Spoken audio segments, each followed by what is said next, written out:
Au petit matin, les silhouettes des soldats de Tsahal émergent des collines. L'armée israélienne publie aujourd'hui les premières images d'une incursion de ses soldats au Liban.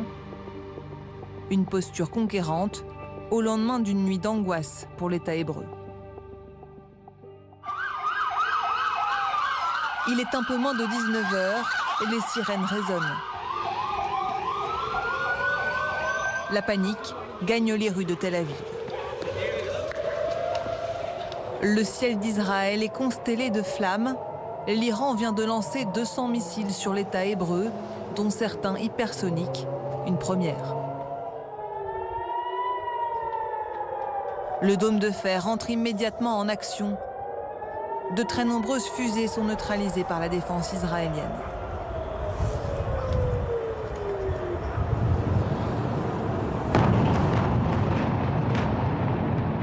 Mais certains missiles arrivent tout de même au sol.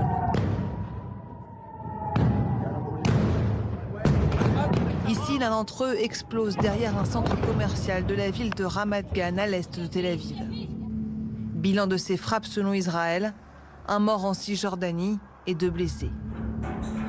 Selon l'Iran, 90% des missiles auraient atteint leur cible, les 3 bases principales aériennes militaires d'Israël et des centres du Mossad, les services secrets israéliens. Hier soir, Israël promettait de riposter. Mais en attendant, Tsahal poursuit son objectif, anéantir le Hezbollah, démanteler ses installations militaires et permettre le retour des 60 000 habitants obligés de fuir vers le sud d'Israël depuis 1 an en raison des tirs de roquettes de l'organisation chiite.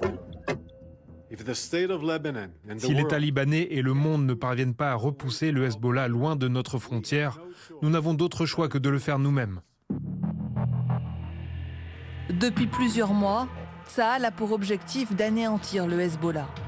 Sur ces vidéos fournies par l'armée israélienne, la destruction de ce que l'État hébreu présente comme des infrastructures souterraines de l'organisation terroriste. Les premières images des violents combats menés par Israël depuis le début de l'incursion terrestre dans le sud du Liban. Ici, des soldats des troupes d'élite de Tsahal affirment avoir mis la main sur des stocks d'armes du Hezbollah.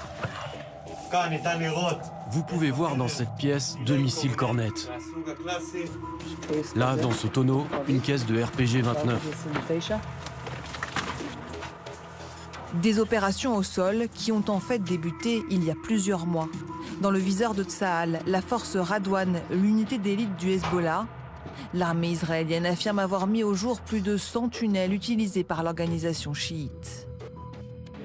Ces derniers mois, des dizaines d'opérations menées par l'armée israélienne nous ont permis de trouver et de neutraliser de nombreuses rampes de lancement de munitions qui pourraient être utilisées pour des attaques semblables à celles du 7 octobre. Nous avons trouvé des tonnes d'engins explosifs, des armes et des équipements de soldats prêts à être utilisés pour une nouvelle attaque. Aujourd'hui, Tsahal dresse un premier bilan humain au sein de son armée depuis le début de l'offensive au Liban. 8 soldats israéliens sont morts dans les affrontements.